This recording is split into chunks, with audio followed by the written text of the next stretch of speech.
Radio Espace, Espace TV, les grandes gueules, la prolongation.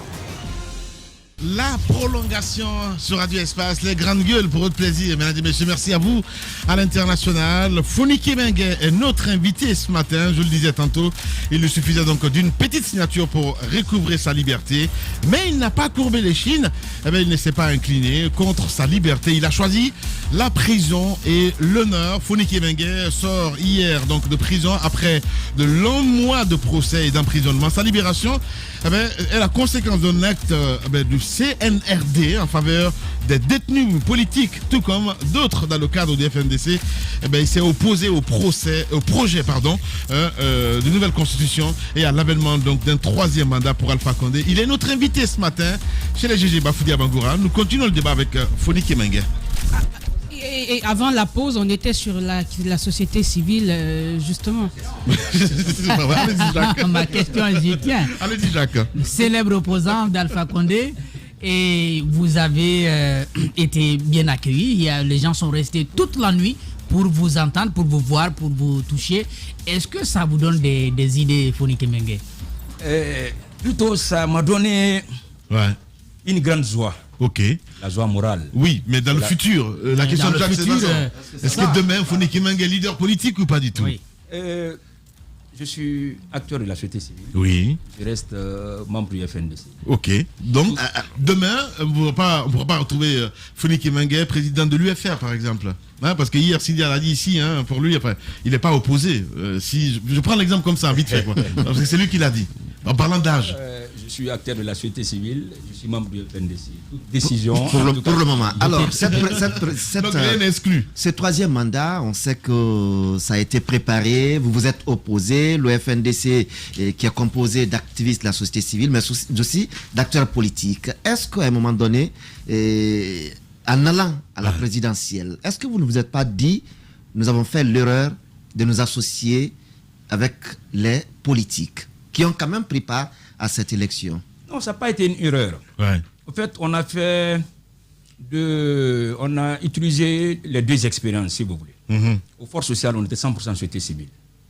On a vu les forces de ça et les limites, c'est-à-dire les faiblesses. Ouais. Alors, cette fois-ci, on a décidé d'associer les partis politiques. La société civile et les forces sociales qui a mis tout en place, a lancé une consultation à l'endroit de tous les partis politiques. Et tous les partis politiques, les leaders politiques ont donné leur accord de principe. On a décidé de partir ensemble. Puisque le peuple avait besoin de ça. On avait besoin de montrer de façon globale et multiforme à M. Alpha Condé que les Guinéens n'étaient pas d'accord à son projet de troisième mandat. Ça, de la façon la plus pacifique. Les grandes gueules. Pardon. Mais est-ce que leur participation à la présidentielle n'a pas constitué une pierre dans vos chaussures? Vous avez vu à l'époque, c'était quoi quand même la position du FNDC? On avait dit, puisque il n'y avait pas moyen quand même de battre M. Alpha Condé dans les urnes, quel qu'en soit. Et on ne voyait pas comment est-ce que quelqu'un qui décide de faire un troisième mandat, on ne voyait pas un parti politique le battre. Les grandes gueules. On dit, restons toujours ensemble. Comme il devait faire un troisième mandat, laissons-le partir seul. Et par là, c'est que vous vous êtes associé avec ces politiques et à un moment ou à un autre, ils ont pris des décisions qui n'étaient pas de nature à quand même accorder de la crédibilité, parce que malgré tout ce que vous êtes en train de citer, l'UFDG par exemple et d'autres ont décidé d'aller à ces élections. Et pour beaucoup, on a même à un moment donné dit que c'est l'UFDG qui est derrière le FNDC et tout ça. Est-ce que de ce côté, vous n'avez pas quand même regretté les démarches qui ont été menées politiquement? Bon, vous savez, dans ce combat, il y a parfois des erreurs. Il y a eu des erreurs. Des erreurs, mais des erreurs par endroits qui ont été rattrapées. Donc, globalement pris, comme aujourd'hui, finalement, Dieu nous a donné la victoire.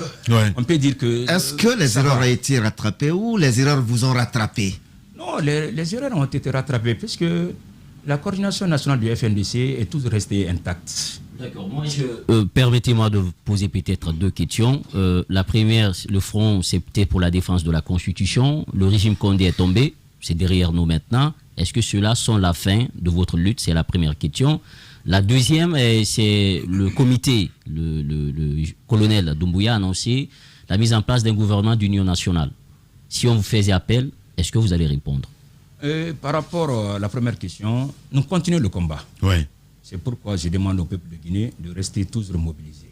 Car la démocratie ne va pas de soi. C'est pourquoi il faut se battre chaque jour pour elle. Sinon, nous risquerons de la perdre un jour. Bien. Donc, de rester mobilisé pour la démocratie. Notre démocratie est encore jeune. Donc, restons mobilisés pour donner la force. Et sur le gouvernement d'union nationale? Sur le gouvernement, Fonkemeng est membre d'une entité qui est le FNDC. Le FNDC décidera. Bien. Donc, il n'est pas fermé. Hein. Oui, c'est aussi simple que ça. Allez-y, Tamba. 3 questions. Oui. Mais je vais aller un à un. Allez-y. Les gars, ne m'arrêtez pas. Les grandes gueules. La première, mon cher ami, la CEDEAO, vous aviez prévenu, vous aviez dit à la CEDEAO, si vous n'empêchez pas le coup d'État constitutionnel, nous n'accepterons pas que vous veniez condamner le coup d'État, un coup d'État militaire éventuellement. C'est arrivé, la CEDEAO suspend la Guinée. C'est quoi votre avis et celui du FNDC là-dessus? Première question, il y en a deux encore. On comprend la CEDEAO, c'est du formalisme. On comprend la CEDEAO. C'est pourquoi lors du dernier sommet des acteurs de la société civile au niveau de Cotonou, où Ibrahim Diallo, mon grand camarade, mon valeureux camarade, et mon valeureux camarade aussi, Mamadou Bilouba et Maître Traoré, ils ont pris part. Et la conférence était comment aller vers une CEDEAO des peuples. Vers une CEDEAO des peuples. C'est ça aujourd'hui vraiment notre objectif à cet endroit, pour que la CEDEAO soit vraiment une CEDEAO des peuples. Alors, puisqu'en ce moment, ça ne fonctionne pas normalement. Bien. Ça ne fonctionne pas normalement. Il faut que ça fonctionne par la volonté des peuples africains. Par la volonté des peuples africains, pas par la volonté d'un groupe d'individus. D'accord. Alors, la deuxième question, Fonike, je sais que, enfin, je n'invite pas à jeter la pierre à qui que ce soit, mais s'il t'était donné l'occasion aujourd'hui de rencontrer le professeur Alpha Condé, lui, d'un côté, les juges de l'autre côté, quels seraient tes messages à leur endroit? Qu'est-ce que tu leur dirais? Je les ai toujours tenus les mêmes propos. Permettez-moi de vous faire part d'une prémonition d'Ahmed Sékou Touré. Cette prémonition, je l'ai exprimée pour la première fois lors de mon premier procès. C'était face à Sidi Suleiman Ndiaye. À chacun de mes procès, j'ai voulu les faire comprendre que cela, ça va finir un jour. Qu'est-ce que la prémonition dit? Je cite, Ahmed Sékou Touré nous parle. Il dit, il arrivera un moment où des hommes en uniforme, sans aucune notion de la chose publique, prendront le pouvoir et dureront pendant assez longtemps. Ils ouvriront le pays à un libéralisme sauvage, où le jeu et le moi seront au rendez-vous. Le détournement des deniers publics, l'enrichissement personnel, la déliquescence du service public à la base, la chute de notre politique et économie affaibliront l'État avec des conséquences drastiques. La Guinée va perdre son aura. Il dit, après, des civils viendront. Avec une administration vieillissante et corrompue et des milliers de jeunes au chômage. Il dit, malheureusement, le pays ne s'en sortira pas. Il dit, enfin, cependant, on pensera que la révolution est morte. Ouais. Elle sera agonisée, alitée dans son lit d'hôpital. Ouais. Mais un jour, à travers des jeunes conscients, patriotes et responsables qui porteront haut le flambeau de la Guinée, la Guinée connaîtra en ce moment le développement escompté et elle deviendra une référence. Ce discours, il a tenu, d'après ce que les anciens m'ont dit, le 22 novembre 1983, dernier congrès du PDG RDA. Pardon. Camara a repris dans Dramous. Dans Dramous. Donc, je dis ça... Si les grandes gueules. vous le connaissez un peu. Il a voulu dire, ouais, il a fini de bicher tous les tours d'Amérique. Écoutez, on n'est pas à ce moment-là, tout. Et le juge Salouret m'a suivi avec une attention ce jour particulière. Ouais. Il a compris un peu le message. Ouais. Et à chaque fois, que ce soit avec maintenant Dongol, celle qui m'a condamné à 11 ans, Les grandes gueules. tribunal de Mafanko, je l'ai dit, madame la juge, la dernière phrase que j'ai tenue, Ouais. je dis jugez bien, Ouais. car Dieu est le meilleur juge. Ouais. Qu'est-ce qu'elle fait au moment du verdict? Ouais. Quand elle a compris qu'on m'a arrêté, c'était en moto, elle réqualifie les faits. En tant quand tu réqualifies les faits, c'est un nouveau débat qui commence. Il faut donner la parole à l'accusé. Il faut donner la parole à ses avocats. Mais elle n'a pas fait, elle réqualifie, puis elle me condamne à 11 mois. Pendant que la peine maximale pour un attroupement illégal était de 12 mois. Le procureur a proposé 12 mois. La femme me condamne à 11 mois. Encore, le procureur fait appel. Ouais. Il n'était pas satisfait. Un mois qu'on a diminué, il faut qu'on rajoute. Il voulait plus. Ouais. Il voulait plus. Alors on va à la cour d'appel. Le procureur propose 2 ans, mais le juge me donne 3 ans. Ouais. Totalement abasourdi. On a donc compris le message pour les juges, c'est juger bien. Mais Alpha Condé, au nom duquel tout ceci a pu être commis, vous lui diriez quoi aujourd'hui, si vous le rencontriez? Je dirais à M. Alpha Condé qu'il a compris que c'est nous qui avons raison. Aujourd'hui, on ne sait pas où il est, hein, mais le seul dans cette situation, tous ces ministres qui étaient autour de lui, que ce soit Kassouri Fofana, Premier ministre, et tous ces mouvements qui ont été créés pour le soutenir, Kodionok, certains des affaires guerlandais, il y a beaucoup d'autres mouvements. Où sont-ils aujourd'hui? Ouais. Les grandes gueules. Il y a d'autres qui sont en train de courir vers le CNRD. C'est là où j'ai dit à Doumbouya d'être vigilant. Ouais.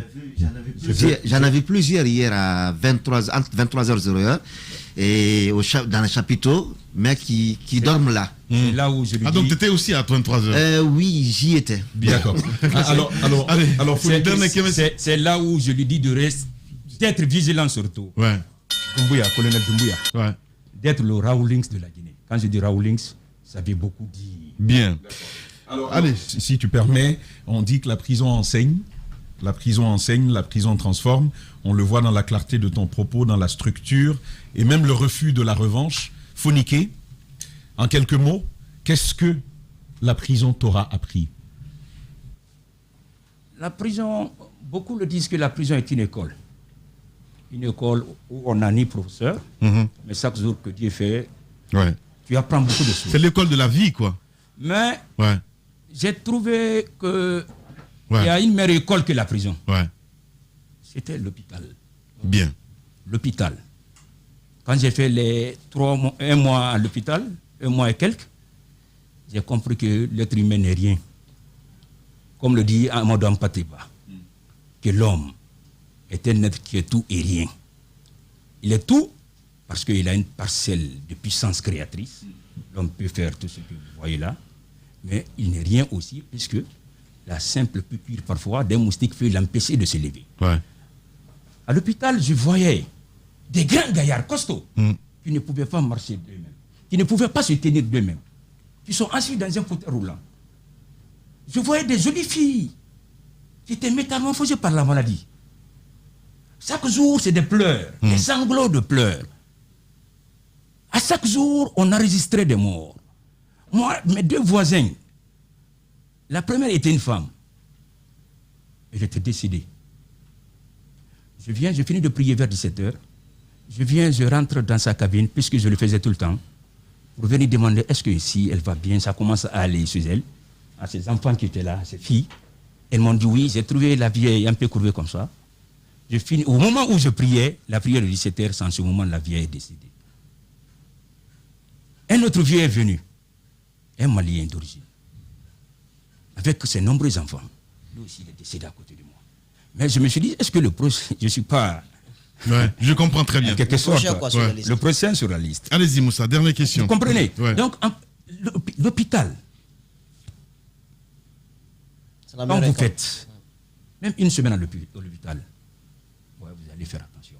Et Dieu, c'est pourquoi je dis, Dieu n'a pas fait que je parte à l'hôpital en ce moment de façon fortuite. Je dis, les premiers coups de feu ont retenti quand je dormais. D'un seul coup, je me suis réveillé. J'ai appelé les camarades. Je dis, il y a quelque chose qui se passe en ville. Je ne sais pas quoi d'abord, mais il y a quelque chose de sérieux qui se passe en ville. Donc Dieu a fait en sorte que je vis cet événement-là en live. Mais encore une fois, je pense qu'il n'y a pas de meilleure école que l'hôpital. Très bien. Le Front National, la défense de la Constitution a été dissoute. Il y a un nouveau régime là. Ouais. Quel est l'avenir de votre mouvement? Qu'est-ce qui va être fait dans les prochains jours, dans les prochaines heures? Le FNDC va continuer à être, en quelque sorte, c'est-à-dire la coordination nationale, les camarades, nous allons continuer à être en quelque sorte les sentinelles de la démocratie. Bien. C'est notre mission.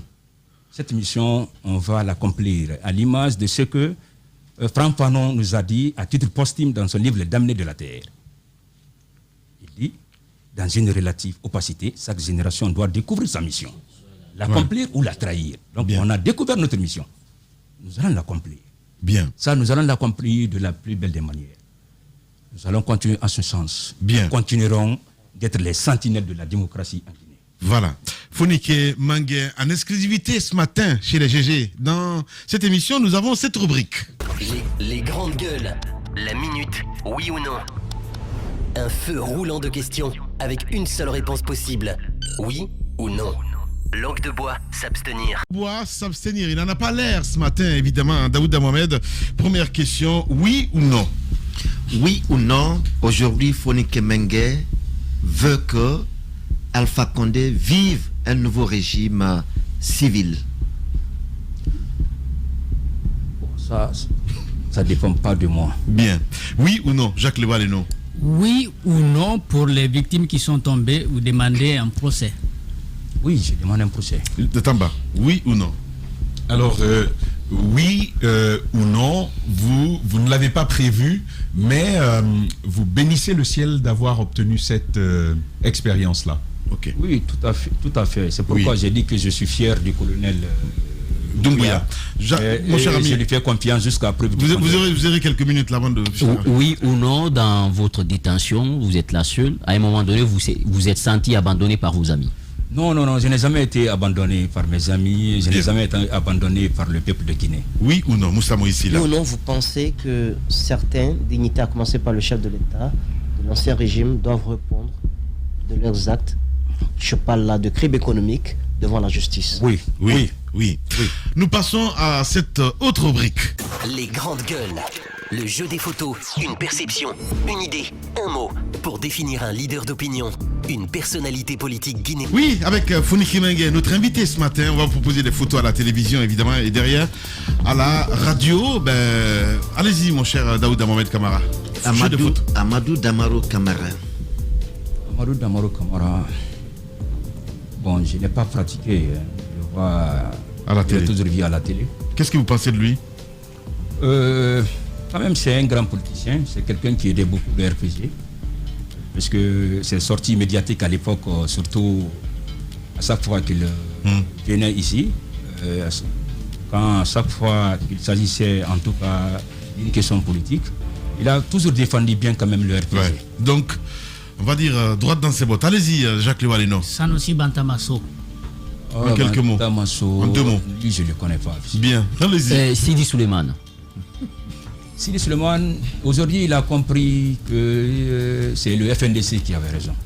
J'espère bien que avec ces NRD, nous allons quand même, en quelque sorte, aller vers une justice indépendante. Voilà. Mafoudia. Fabou Kamara. Oui, Fabou Kamara, j'ai fait 3 rencontres de suite avec Fabou Kamara. La première fois, c'était au niveau de Cité des Nations. Les 2 ou 3 autres fois, c'était à la DPC, une fois à son bureau, quand le ministre Taran était venu me voir. Bon, ça ne tournait pas bien entre nous. Bien. Souvent, il y avait toujours de la tension entre nous. Moustapha Naïté. Moustapha Naïté, je l'ai un peu au moment où il était ministre de la Jeunesse. En ce moment, on se battait pour mettre en place le Conseil national des jeunes. Plutôt, quand même, c'est un monsieur respectueux qui... Bien, allez-y. Madic sans frontières. Madic sans frontières. Madic sans frontières, c'est un camarade, un combattant. Bien. Ouais, un combattant, même s'il dit aujourd'hui qu'il prend une pause, il va falloir qu'il revienne encore le combat. Bien. Fonike Mengue, cette caméra-là, le peuple de Guinée vous regarde à la télévision. On vous écoute également à la radio partout en Guinée. Eh bien, si vous avez un message à passer. Oui, j'ai un message à passer. Naturellement, j'ai à remercier le peuple de Guinée dans son ensemble et dans sa globalité. Et c'est grâce à ce peuple que j'ai tenu, puisque je voyais en tout cas tous les soutiens. Je suivais les grandes gueules en prison, tous les soutiens que vous avez apportés, j'ai vu. Les soutiens des journalistes de toutes les radios, que ce soit FIM FM, que ce soit tous ces médias-là, tous les médias. Je ne vais pas citer tous les médias. Nostalgie avec à travers l'émission Madiou, Africa 2015. Il va falloir même que je passe là-bas, Inch'Allah. C'est beaucoup. Tous ces soutiens m'ont aidé aussi à tenir, puisque, comme le dit Nelson Mandela, il dit en prison, rien n'est plus réconfortant que d'apprendre que les gens soutiennent la cause pour laquelle tu es en prison. Donc, chaque soutien que j'ai vu à mon endroit m'a donné encore beaucoup de force. Parce que la prison ne vous vole pas seulement votre liberté, elle peut vous voler aussi votre identité. Donc en tant que combattant de la liberté, nous devons lutter pour ne pas que la prison nous vole nos qualités. Donc je me suis toujours inscrit dans ce sens. J'ai dit la façon dont je suis rentré en prison avec le même état d'esprit et je sortirai comme ça. Donc c'était une mission personnelle. Alors je continue, je remercie mes avocats. Ah ouais, mes avocats, c'est des combattants. Ils ont toujours été là pour nous. Ouais. Les gens là, on ne les paye pas. On ne les paye pas. Que ce soit Maître Traoré, Maître Béa, Maître Pépé, Maître Arsène Kita, Maître Salomon, Maître Kernon Suleiman Vaï, Maître Kernon Suleiman Vari, Maître Souma, Maître Abou. Ah ouais, non, je les tire chapeau, je les remercie beaucoup. Merci. Et je remercie également mes camarades de la coordination nationale du FNDC. Les camarades ne m'ont pas abandonné un seul jour. Que ce soit le stratège Ibrahim Diallo, le guerrier Sékou Koundono. Ils sont en exil. Moi, je dois aller me traiter, je suis malade. Peut-être dans la semaine, je vais voir. J'attends juste que les camarades Sékou Koundono et Ibrahim Diallo rentrent. Quand ils sont là, ça trouve que vraiment, je suis tranquille. En ce moment, je pourrais faire le voyage pour aller vraiment les soigner. Merci. Les médecins ne voulaient pas en tout cas me laisser sortir. Parce que d'après eux, je ne suis pas bien portant. Donc je vais faire en sorte que vite faire de voyager pour aller me soigner. Donc également, je remercie les organismes internationaux de droits de l'homme. Amnesty International, Défendant Frontières, FIDH, tous les organismes internationaux de droits de l'homme. Apporté beaucoup de soutien. Je remercie les Nations Unies aussi qui m'ont apporté beaucoup de soutien. Je remercie Tikenja Fakoli, qui est mon corquet. Ouais. Je souhaiterais qu'il soit là. Il vienne afin d'apporter des conseils à Doumbouya, au colonel Doumbouya. Ce monsieur s'est battu pour la démocratie en Guinée. Il allait jusqu'à chanter une chanson fou, fou, fou. Pour dire que M. Alpha Condé était devenu fou, entre guillemets, pour dire un peu de laisser son projet de troisième mandat. Donc, en quelque sorte, de façon globale et multiforme, je remercie le monde entier pour tout le soutien apporté. Merci beaucoup. Merci d'être passé ce matin chez les GG Fonike Mengue. Évidemment, avec nous, c'était les GG, mesdames et messieurs. Demain, c'est Tamba Zakari Minimono que vous allez retrouver, évidemment, pour cette émission. Merci à Amadou Sow, ici à la radio, Kamine Kondé à la télé, Mamoudou Kondé, à Mafata Sano, à notre ami Malissila Poutine, à toute l'équipe à la régie, évidemment. Prenez soin de vous. Dans un instant, sur Espace TV, les infos reviennent, évidemment, avec le 19h45, avec l'équipe de Jacques Lévalino, et sur Radio Espace. Les programmes continuent pour votre plaisir. À lundi. Au revoir.